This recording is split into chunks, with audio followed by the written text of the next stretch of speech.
Shabbos, good Shabbos, good Shabbos, good Shabbos. Good Shabbos, good Shabbos, good Shabbos, good Shabbos, good Shabbos, good Shabbos, good Shabbos,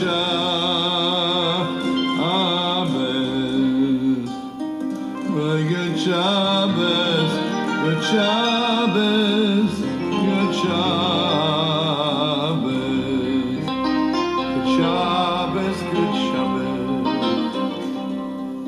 good Shabbos, good Shabbos,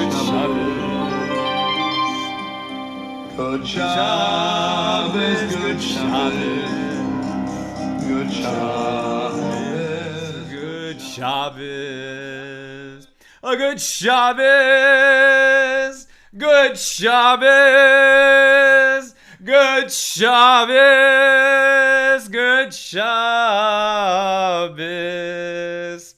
That was, of course, the one and only Reb Shlomo Carlebach.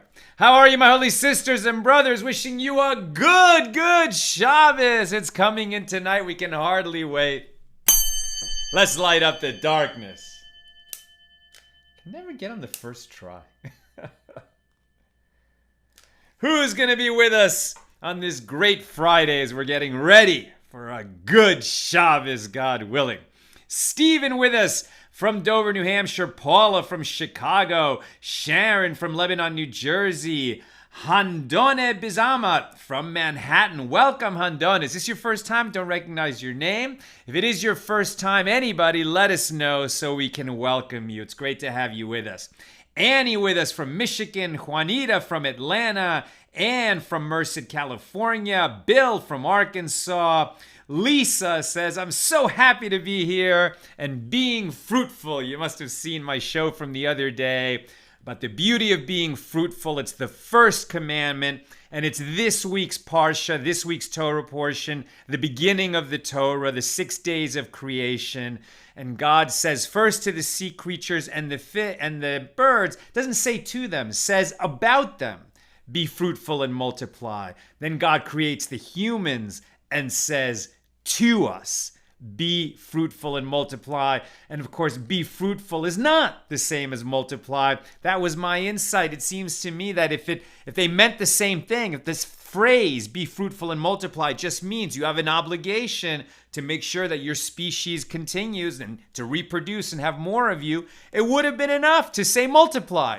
Fruitful is something else. To be fruitful is to bear fruit every day and to do that which only we can do for ourselves, for our families, for our friends, for our communities. It's to bear fruit every day, to be there for others, to create that which only we can create, to say the things only we can say, to do the good that only we can do in our world. That's to bear fruit every day. You've done it already many times in your life, and when you think about all the times that you bore fruit for others, then simply ask yourself, how can I bear more fruit in this world? Thank you for the reminder, Lisa.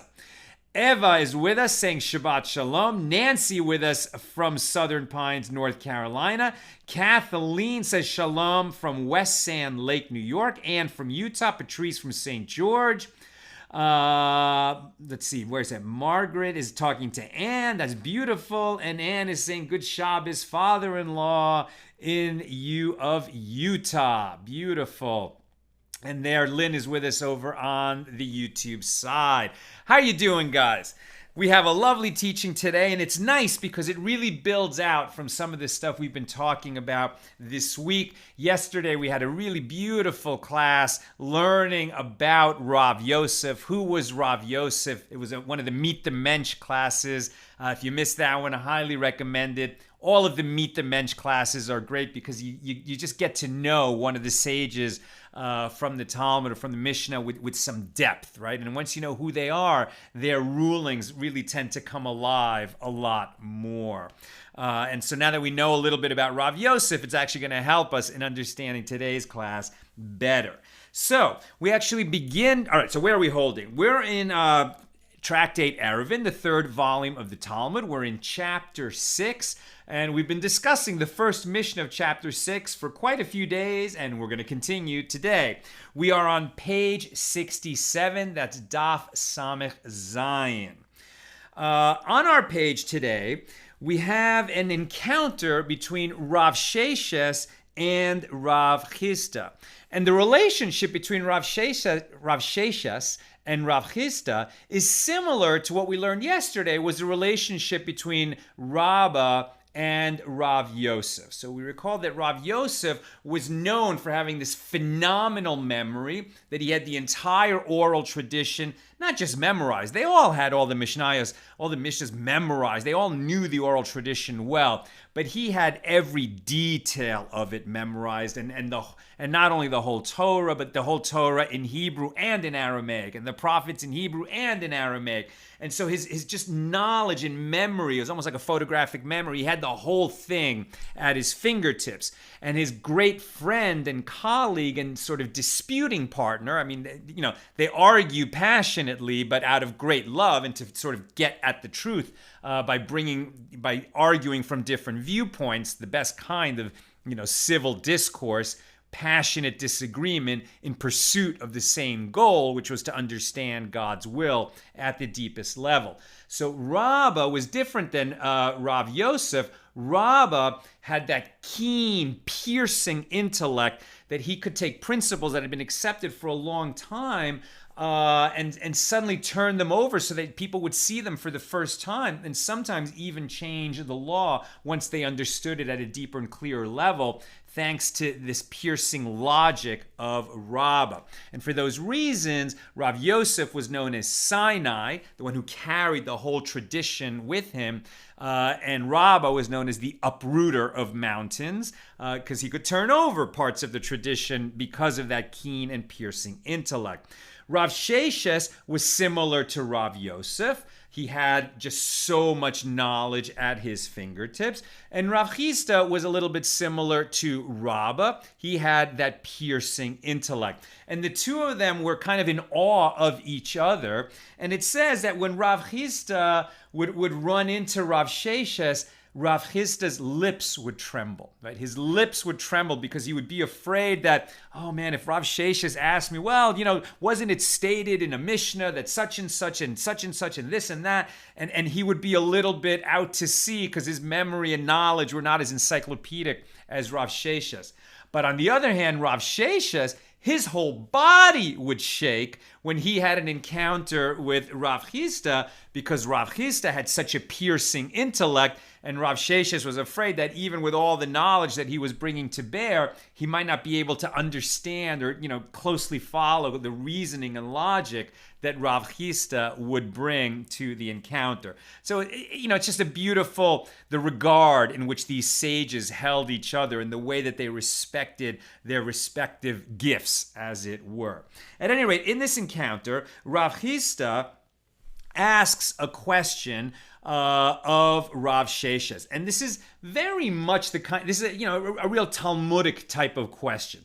This is the sort of situation that is really unlikely to ever happen in the real world. But they're going to take the question very seriously, because if they can get at the principle that's underlying the answer to the question, then they're going to understand the law so much better and will be able to apply it properly in the real world situations that are going to come up. All right, so Rav Chisda's question has to do with two houses owned by Jews on opposite sides of a public domain.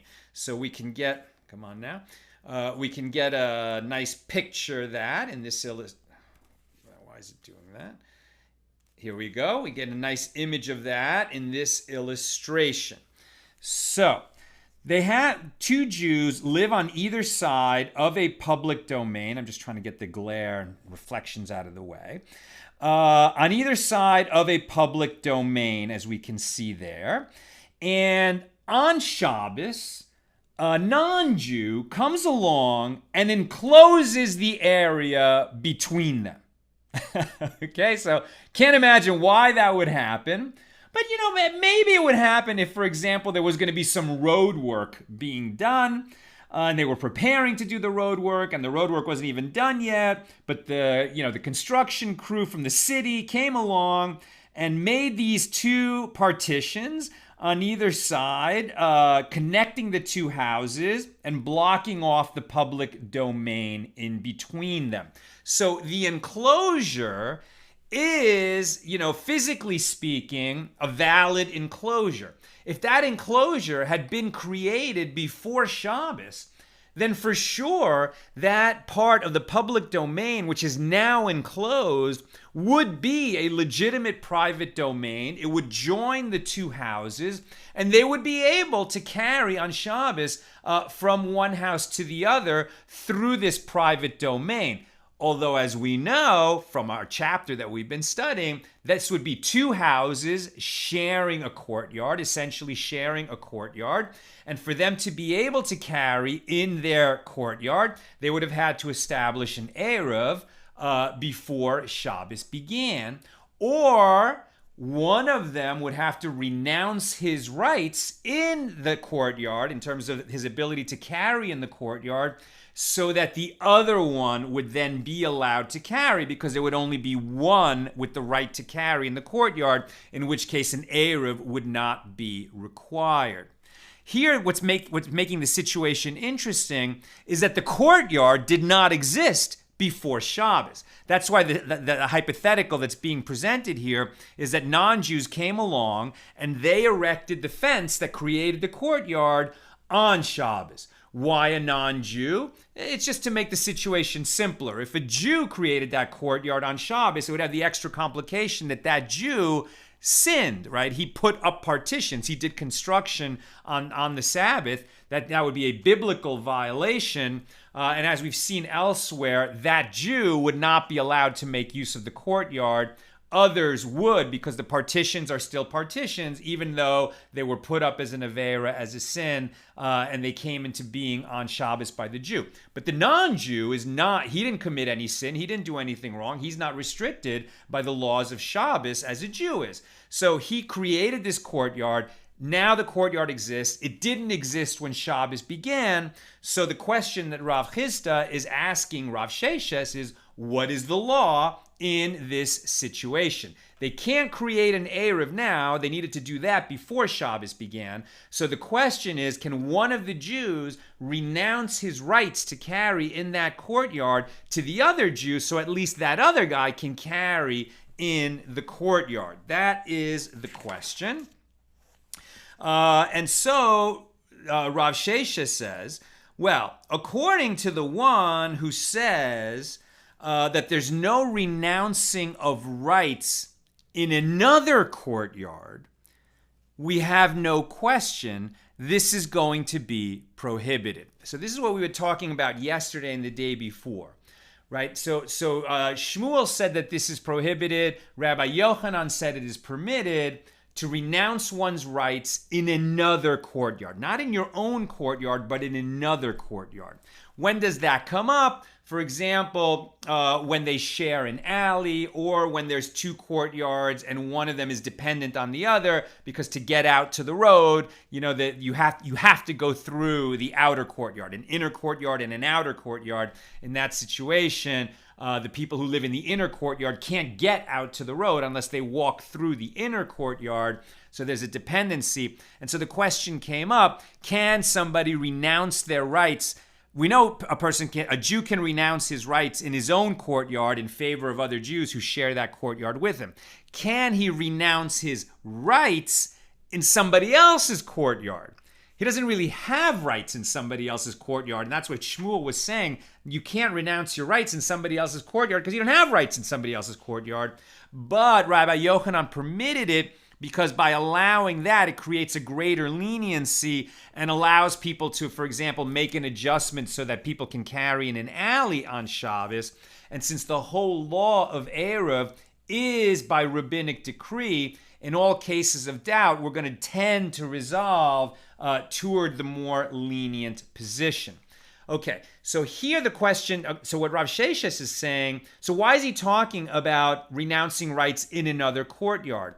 because before the Gentile put up these partitions across the public domain on Shabbos, yesterday, right, on Friday, in the case that we're talking about here, on the day before Shabbos, this was just two houses on opposite sides of a public domain. They were not joined in any way.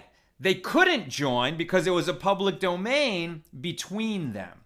So what Rav Sheishes is saying is, if anything was going on the day before, it was that they were separate courtyards.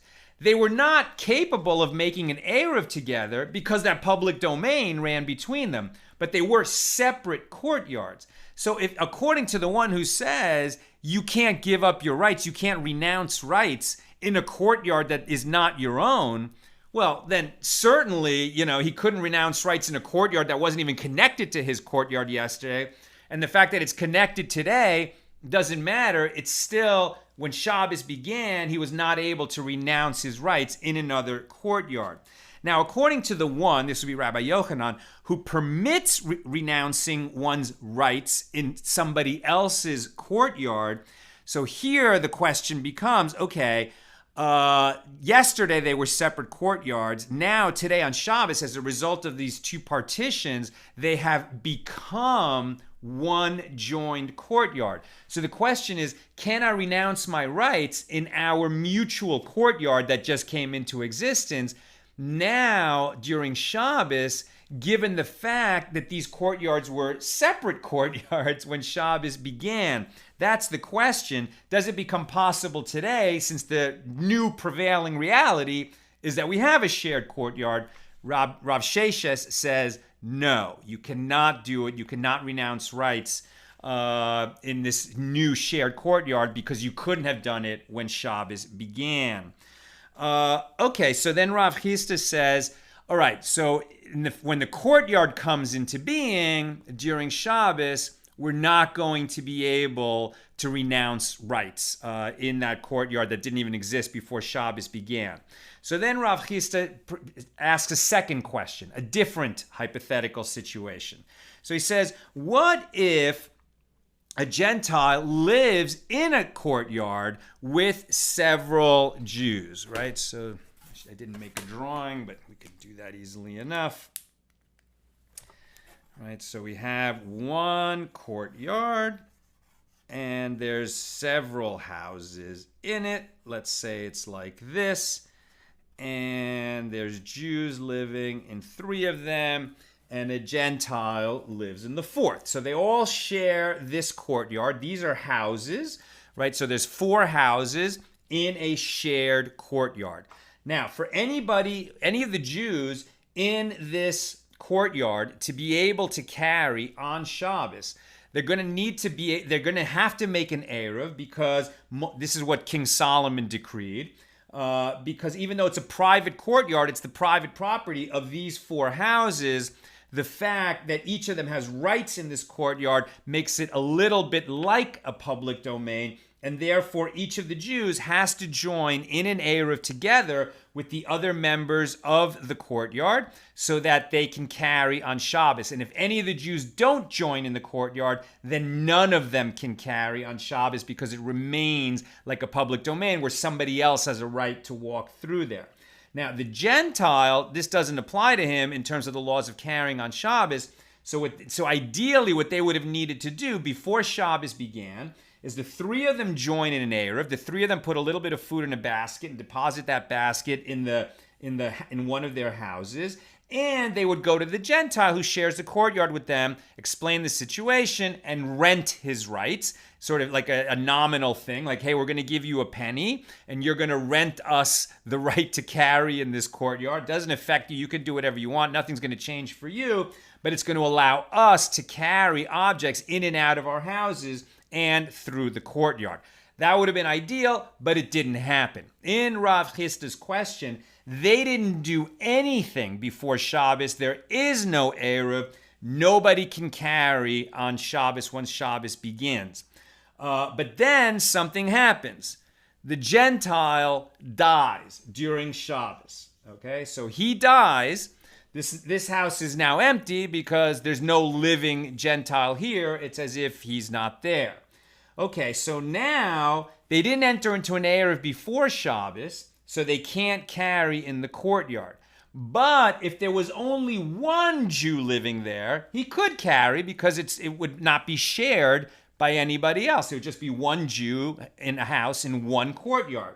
So if the other two Jews would make a bittul reshus, they would renounce their rights in the courtyard. So they would not be allowed to carry on Shabbos in the courtyard, but he would, right? So if it was convenient to all of them that at least one of them could carry objects in and out of the house, then they would, that's what they would do. They would renounce their rights. And as we've learned, you can do that on Shabbos. You can renounce on Shabbos, generally speaking. The question here is, but the Gentile was alive when Shabbos began. He died after Shabbos began. So now may they renounce their rights in the courtyard?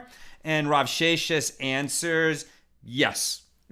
Yes, you can. You can renounce your rights now, even after Shabbos begins. So it's a similar situation in terms of that courtyard that was created on Shabbos when somebody put up partitions across the public domain.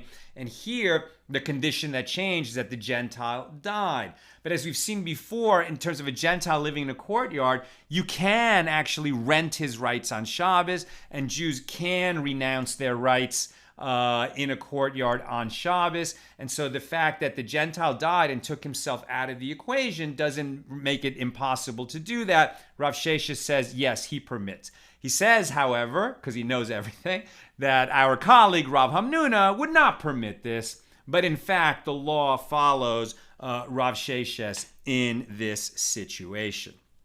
Now we move on to a different situation, somewhat interesting as well. Okay, in the new situation, and this is going to be a teaching of Rav Yehuda in the name of Shmuel. So now what we have, this is an alley, and as you can see, there's multiple courtyards that have entrances onto the alley. You can't see them all, but just imagine there's 4 courtyards that open into this alley, and you see the camels going in and out. So the camels are going in and out of the entrance of a non-Jew who lives in the courtyard, where the entrance to the alley is where the camels are going in and out, okay? All the other courtyards are inhabited by Jews, right? So there's 3 courtyards where Jews live, and there's 1 courtyard where a non-Jew lives. Now, if you want to make an adjustment to an alley so that all the members of the courtyards can carry in the alley, it's similar to the adjustment that we make in a courtyard. Now, each of the courtyards has to have an eruv so that the people can carry in that courtyard. And to make it so that they can carry in the alley, now they join the courtyards, all the ones that open into the alley, by collecting a little bit of food from each of the courtyards and depositing it in one of the houses in one of the courtyards. And they mark the alley so that everyone knows that that eruv has been made, either with a side post at the end of the alley or a crossbeam over it. We learned that that's by the opinion of Beis Hillel. And then they could carry in the alley. In other words, they could bring a bottle of wine on Shabbos from the house in one of the courtyards through the alley to one of the other courtyards in somebody's house there. Now, the Gentile who lives on that same alley would restrict them. In fact, if any of the courtyards don't join in the eruv for the alley, it's going to restrict everybody, and the alley's not going to work. The eruv for the alley is not going to work. All of the courtyards have to join in it. The Gentile can't join in the eruv because he's not obligated to not carry on Shabbos. He's not prohibited to carry on Shabbos because those laws don't apply to him. He's not Jewish. But just like when they share a courtyard with a non-Jew, they have to rent his rights to carry in the alley. So the question is here, the non-Jew, he has this entrance onto the alley, but he also has a back entrance. So he's got that small back entrance that opens up onto a valley behind the courtyards. So the question is, do they need to rent his rights to carry in the alley so that all of them can carry in the alley? Or is the fact that the non-Jew has an alternate entrance to his property, which opens in the back out into a valley, so he doesn't have to use the alley, right? In the situation, the reason that, for example, two houses that share a courtyard have to make an eruv if two Jews live there, it's because the other house has to use the courtyard to get in and out. But if they could exit the courtyard through some other entrance where they're not even going to cross the courtyard, then they don't have a must situation where they have to walk through the courtyard, and then we don't have to make the eruv.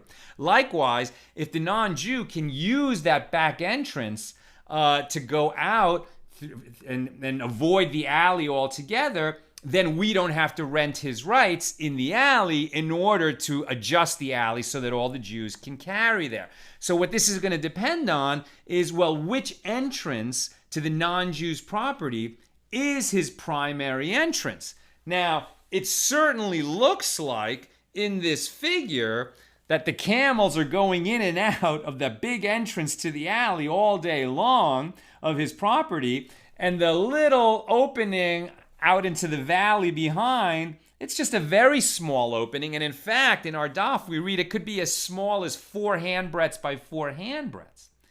And nevertheless, we're going to deem, for purposes of discussing whether we need to rent his rights in order to create an eruv, we're going to say that that back entrance to the alley is deemed his primary entrance. Why? Obviously, it's not his primary entrance. He uses the one on the alley much more. And in fact, there's going to be camels going in and out of his property. In other words, bringing and taking away, like industrial materials, right? Camels are trucks in ancient times, right? They bring a lot of stuff or take away a lot of stuff. It's like FedEx deliveries all day long and pickups. So what does it mean that little entrance onto a valley, where there's not even a road necessarily, is going to be deemed the primary entrance? And the reason that they can take that leniency, which makes it easier for everybody else and they don't have to rent his rights, it's particularly important if they didn't do it before Shabbos, and then they notice that he's living there and they have a problem, it doesn't matter. Why? Because the big entrance that he has on the alley is to an alley that he shares with all these other people. And the entrance that he has to the valley is his own. He has total control over that exit out to the valley.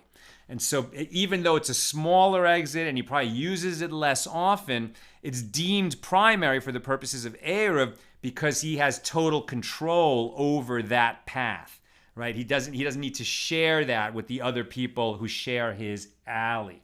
And so they don't have to rent his rights. And that's a teaching of Rav Yehuda in the name of Shmuel. Rav Nachman bar Ami says that this would be so even if that little entrance out back opened into an enclosure, right? And right now it opens into a valley, so it's like he's just out in the world. But even if it opens into an enclosure, it would still be deemed his primary entrance, and the residents of the alley wouldn't have to rent his rights in order to establish an eruv in adjoining courtyards for the purpose of carrying in the alley. And about this question, about whether it's so, do we agree with Rav Nachman bar Ami, who said that even if the back entrance to the non-Jews' courtyard opens into an enclosure rather than into a valley, that it would still be the primary entrance, so we don't need to rent his rights? On this question, we learn Rabba and Rav Yosef both say. And as we learned yesterday, Rabba and Rav Yosef disagreed about most things. And in most of those disagreements, the law, the halacha, actually follows Rabba. even though when there was a question of who should become the head of the academy, right? Rabba and Rav Yosef were both students of Rav Yehuda, who was previously the Rosh Yeshiva, the head of the academy in Pumbedisa. And when Rav Yehuda died, the question was, the two great sages, the two greatest sages living in this generation are Rabba and Rav Yosef. Who should become the head of the academy? Rabba with the keen and piercing intellect, Rav Yosef with the entire tradition, at his fingertips and memorized. The first is like the uprooter of mountains. The second is like Sinai. Who should become the Rosh Yeshiva? Who should become the head of the academy? They sent the question for an answer to Eretz Yisrael, because these people are in Pumbedisa in Babylonia. The answer came back. You should appoint Sinai as the head of the academy, the one who brings the whole tradition with him so that nothing is lost. Nonetheless, Rav Yosef deferred and allowed Rabba to become the head of the academy and deferred to him during all his days. And he was just such a humble man, although eventually Rav Yosef did become the head of the academy after Rabba passed away. But Rabba was the head for 20 years. At any rate, when they agree, that's a solid ruling. And here, Rabba and Rav Yosef both say, that's a formula that we find about 46 times in the Talmud, in the 2,711 pages of the Talmud. And so whenever we hear that, Rabba and Rav Yosef both say, that's as solid ground as you can possibly be on. And Rabba and Rav Yosef both say that if the enclosure that the non-Jew's courtyard opens into, right, instead of opening that back door of his courtyard that opens, instead of opening into a valley, it opens into an enclosure. If the enclosure is larger than 2 beis sasayim, meaning if it's larger than the amount of space that you would need to grow grain that you could bring as an offering in the temple, or also meaning it's the same size as the courtyard of the tabernacle in the desert, which is 5,000 square cubits, 100 cubits by 50 cubits. If it's larger than that, then it's like it opens into the valley. That's considered his primary entrance. He doesn't restrict the other people whose courtyards open into the alley, and they don't have to rent his rights so that they can carry in the alley on Shabbos. However, if the enclosure behind the courtyard of the non-Jew with whom they share an alley is smaller than the 5,000 square cubits, then it's considered not large enough to fulfill his needs. It's just an enclosure. It's a small enclosure. He may need more space for whatever. And therefore, you have to take that his regular entrance on the alley through which the camels go in and out all day long is his primary entrance. He does share the alley with the other residents of the courtyards that open into the alley, and they do need to rent out his rights so that they can carry there on Shabbos. And that's what Rabba and Rav Yosef both agree on. If, however, a Jew lived in that courtyard, so there's no non-Jew living in any of the courtyards, they're all Jews, and the one that has the nice entrance where camels go in and out all day, they wouldn't go in and out on Shabbos now that a Jew lives there. But the question is, does he need to join in the eruv if he has his own alternative entrance out into the valley? If it's out into the valley, no, he's got his own entrance. They don't have to join in an eruv with him. He doesn't restrict them, and they can even if he doesn't join the eruv, they can carry in the alleyway. However, if his back door opens into an enclosure, the result is going to be the opposite of if a non-Jew lived there. Meaning that if the enclosure is larger than 5,000 square cubits, it will restrict the members of the alley. Why? Because the Jew whose back door opens into this enclosure that is larger than 5,000 square cubits, it's an enclosure in which he is not permitted to carry because it's too big to be a proper private domain. There's certain conditions about that, but basically it's too big. He can't carry there on Shabbos, so it's of no use to him on Shabbos. And so he needs to join the eruv because his primary entrance is the one that opens on the alley. On the other hand, if that enclosure behind his back entrance to his own courtyard is smaller than the 5,000 square cubits, then he can carry in that enclosure. He can walk in and out of his courtyard and do things that he needs to carry for, and get out of this area, out of his own courtyard. He can carry objects in and out of his own courtyard into that enclosure, and so he would not have to join the eruv. He doesn't restrict the other courtyards that open into that alleyway. And that's those two questions. Finally, we have an incident which is totally different in nature, but is going to illustrate some principles. And it definitely gives us a little bit of a peek into how things happened in ancient times. So, there was once a certain baby, meaning a Jewish baby boy that was born, and they needed to do his circumcision on the 8th day. And as we've learned before, an 8th day circumcision, which is a biblical commandment, overrides Shabbos. Right? So even if the 8th day falls on Shabbos, they're going to do the surgical procedure of circumcising him. Right? So we do the bris milah, the circumcision, the ritual circumcision, on Shabbos. However, if you need to delay a circumcision for a medical reason, sometimes a baby is, it's jaundiced or something, it's like it's not ready for his circumcision. So if it's not going to be an 8th day circumcision, then it doesn't override Shabbos. We wait until after Shabbos. As soon as the baby is ready, if that day happens to be on Shabbos, we wait one more day and do the circumcision on Sunday. Okay, so there was a baby whose circumcision fell on Shabbos.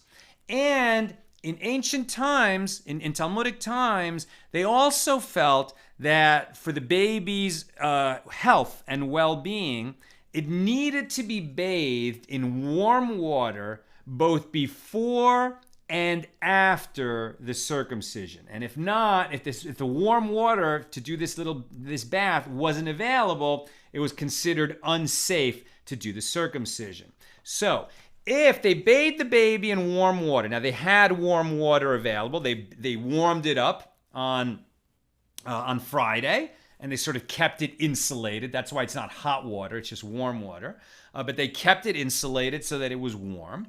And then if, for example, they bathed the baby on Saturday, and then they did the circumcision, and then the water spilled out of the tub before they could give the afterbath, as it were, of the circumcision, well, then they would, since it was considered a matter of life and death, a matter of real health, they would just heat up the water, even though it is definitely a biblical violation, a sin, to heat water on Shabbos. They would do it, obviously, if the baby's life was considered to be endangered, even imperiled in any way.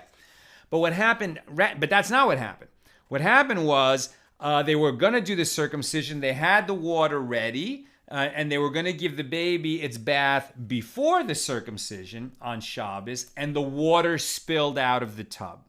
So now they don't have the warm water in which to bathe the baby before its circumcision on Shabbos. Okay, that's the situation. So Rabba is there. Now Rabba, remember, is the colleague and disputing partner, debate partner of Rav Yosef. And their big student, he's a student to both of them, a disciple to both of them, is Abaye. So Rabba and Abaye are present at this circumcision. So Rabba said to them, okay, so let them bring warm water from my house. Okay, so he had some warm water available at his house. It was heated, it was warm. He said, just bring it from my house. Abaye said to him, but we did not establish an eruv in the courtyard, so it is prohibited to carry the water. Rabba said, all right, well, there's no eruv, so we can't bring the warm water from my house. Let us rely on the merging of the alleyways, which may serve in place of joining of courtyards in pressing circumstances such as these. The fact that the alleyways have been joined in a kind of community eruv, it's kind of more generalized eruv. These guys were very meticulous about eruv. So in a situation like this, since it's only a rabbinic decree about eruv, and we want to proceed with the biblical commandment of the circumcision in its time on the 8th day, let us just rely on that sort of broader eruv, and then we can bring the water from my house. But Abaye said to him, we did not establish a merging of alleyways either. So Rabba replied, okay, in that case, let them instruct a Gentile, a non-Jew, to bring the warm water for him, even though it is generally prohibited to instruct a Gentile to perform a labor for a Jew that the Jew himself would be prohibited to do on Shabbos, right? So you may have heard the term Shabbos goy, but that's a different that is generally a misunderstood idea, right? If I can't turn a light switch on and off on Shabbos, I'm actually not permitted to ask a non-Jew to come and I say, hey, I can't turn that light switch on because it's Shabbos. Could you turn the light on for me? We're actually not permitted to do that. What we can do is say, oh, we're sitting in the dark. And he would say, why are you sitting in the dark? Well, we can't turn the light on and off. And he would say, oh, I could do that for you. And we would say, oh, thank you very much. But we can't request. We can't request that a non-Jew do something for us that we ourselves are not permitted to do, because then we're sort of making him our agent. And when he's our agent, then, if it would be a sin for us, it's a sin to appoint an agent to do what is a sin for us, even though he's permitted because he's not restricted by the laws of Shabbos. So Rabba says, okay, so just ask a non-Jew to bring the warm water. Abaye said, I wanted to raise an objection against the master, against Rabba, but Rav Yosef would not let me do so. So Rav Yosef was there too. And Rav Yosef said that Rav Kahana said, when we were in Rav Yehuda's house, he would say to us, when we were presented with a halachic difficulty, if it was with regard to a biblical prohibition, to a Torah law, then if somebody is suggesting a leniency which might violate a Torah law, anybody who has an objection, we bring it out immediately before they undertake the action which might violate a Torah law, and we all discuss it. And then if we get clarification and for sure it's going to be okay, then we proceed. But with respect to the possible violation of a rabbinic decree, if we have an authority who is there and saying, yeah, we can do that, then we rely on him. We just do the action that he says is permitted, and we bring our objections afterward. This is one of those important differences between a rabbinic decree and a Torah law. Rabbinic decrees are designed to prevent us from violating Torah laws. That's why we have them. But if the only thing that's going to be violated is a rabbinic decree, we're going to be more lenient about that situation. It's still prohibited to violate a rabbinic decree. A pious Jew will never violate a rabbinic decree if he can avoid it. But it's at a different level, because if you violate a Torah law, then you become liable to bring a sin offering when the temple is standing. It's not standing now, but if the Messiah came today and the temple would be rebuilt, then we would try to bring that sin offering. But if you violate a rabbinic decree, you don't become liable to bring a sin offering. It's just prohibited, and we would rather not, and we would not do it if at all possible. Okay. So, where was I? But with regard to rabbinic laws, we first perform the act and then we raise objections. So, afterward, when they had brought the water, Rav Yosef said to Abaye, okay, what objection did you want to raise against the master, meaning against Rabba, right? And Rav Yosef, in his great humility, even though Rabba is his colleague and they're equals in every way, he refers to Rabba as the master because Rabba was elevated and became the head of the yeshiva, and Rav Yosef was so humble, and he, paid heed, honored him, especially in a public setting. So then Abaye said, well, it was taught in a baraisa that sprinkling the water of purification on an impure person on Shabbat is not prohibited by Torah law. Right, so it's a different kind of, this is another set of laws, it has nothing to do with circumcision. but he's just bringing the example that if a person touches a human corpse, so he acquires a very high level of ritual impurity, and in order to be cleansed of that impurity, to become pure again, he's going to require a couple of sprinklings of the waters of purification, which is water that had mixed into it some of the ashes of the red heifer, right? The red cow, which there were very few in the whole history of the Jewish people. When they found them, it was a big deal, and they would, slaughter the red cow, a pure red cow, and then they would burn it, and then they would store all those ashes, and they would last for centuries, right? And they just put a little bit of the ash in water, mix it in a certain way, and then they would just sprinkle a few drops on a person who happened to come into contact with a human corpse, and then they would still need to immerse in a mikvah, but they needed that water of sprinkling, okay? So the sages decreed that we don't sprinkle on a person on Shabbos. Now, the sprinkling that needs to happen is on the third and seventh day after he comes into contact with the dead body. So there's a time component. Just like in circumcision, you want to have that circumcision on the 8th day, if possible. With the getting purified after touching a corpse, you want to do that on the 3rd and 7th day. But we don't do that if that day falls on Shabbos. Right? That's something that the sages decreed, and we're not going to discuss why, because it's from another discussion. But in any case, it is not prohibited by Torah law, but it is prohibited by rabbinic decree to enhance the character of Shabbos as a day of rest. So we don't go around sprinkling people to purify them from corpse tuma on Shabbos, because it would kind of bring down the sanctity of Shabbos as a beautiful day and as a day of rest. And telling, says Abaye, and telling a Gentile to perform a Shabbos labor on behalf of a Jew is likewise only prohibited by rabbinic decree. So since we don't violate a rabbinic decree that says that you can't sprinkle on Shabbos, why is it that we are going to violate the rabbinic decree that you don't ask a non-Jew, to do something that's prohibited for you? We don't violate the rabbinic decree of sprinkling on Shabbos, against sprinkling on Shabbos. Why would we now violate the rabbinic decree against asking a non-Jew to perform a prohibited labor for us?